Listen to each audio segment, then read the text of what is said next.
Guys, good afternoon. Dito ako ngayon sa bahay. Katapos lang namin mag-harvest ng talong pero hindi ako naka-video dun. Ito ngayon gagawin ko, yung mga binhi ko sa linga ko. Yan. I-secure ko yan para sa next na taniman. Ilagay ko dito.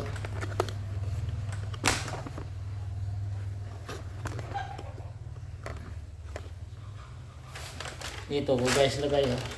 Ayan o. Ayan.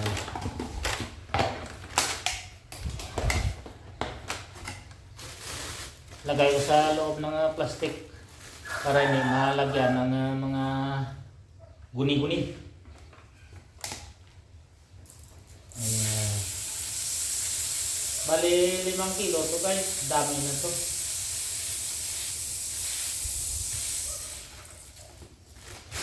Ito na naman ang next project ko sa next year.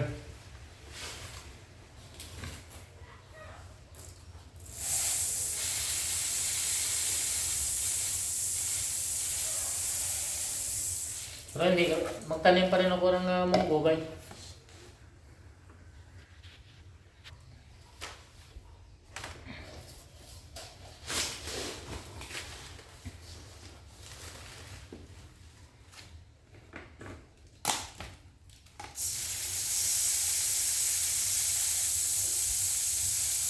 Kasi pag nasa plastic lang, pupasukan sila guys ng insekto.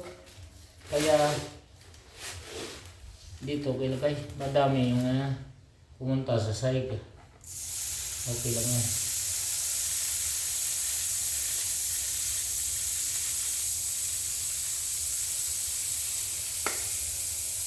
At saka mag-separate rin ako ng munggo, ng beans sa loob rin ng ganito. Kaya maghanap ako ng more na ganito. Ganito, yan.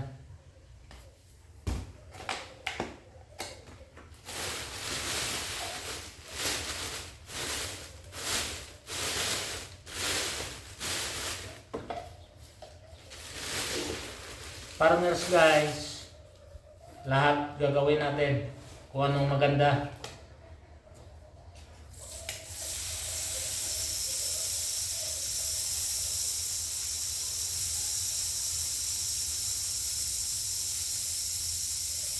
Ngayon guys, 160 ang kilo nito. Aba, sobra sa isang pan. Kailangan ko pa yung mura nito.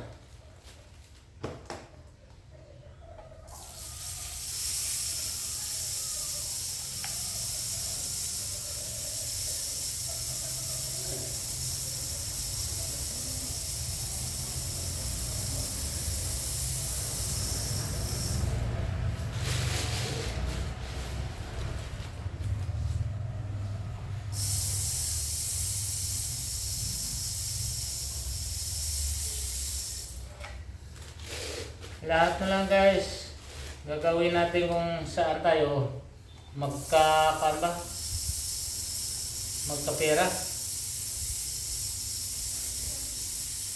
Palay, munggo, linga, gulay, kung saan ang maganda. Hindi lang guys tayo mag-stick sa isa.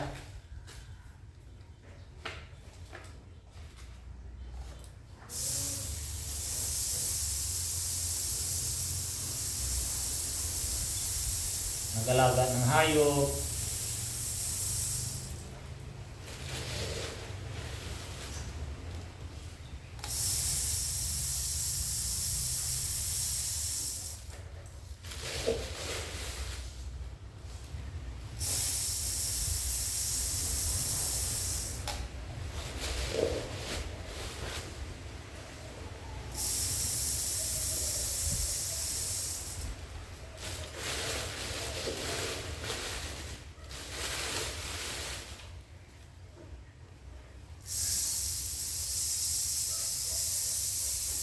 Hindi kaya masisira dito guys sa loob ng plastic. Comment kayo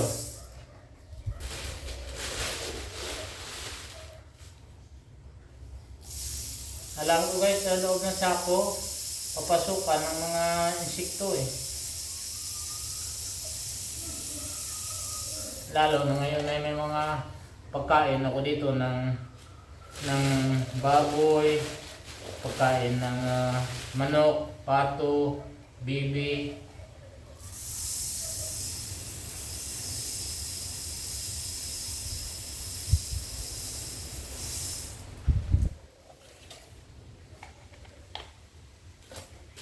Guys, so dami na to oh. Linga.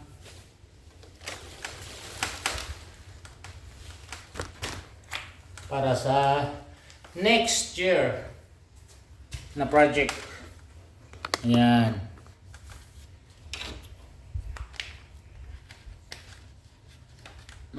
Maghanap ako ng mga 4 na piraso nito guys. Kailangan ko ito ilagay sa taas. Hindi ko ito pwede ilagay sa simento. Kasi paano niya ito masisira. Mayroon pa dito natira guys. Oh. Pang hanapan. Ito ng malagyan din.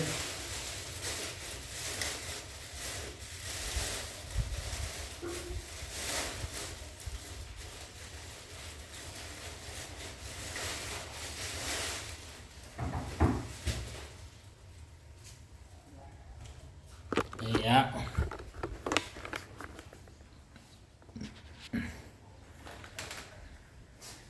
Dito ko yan guys lagay.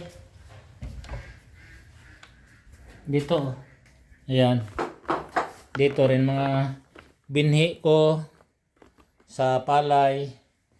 Ito munggo. Yung guys, may insekto na guys oh. Yan. Kaya kailangan ko rin to ilipat ng binhi ko kukunin ko.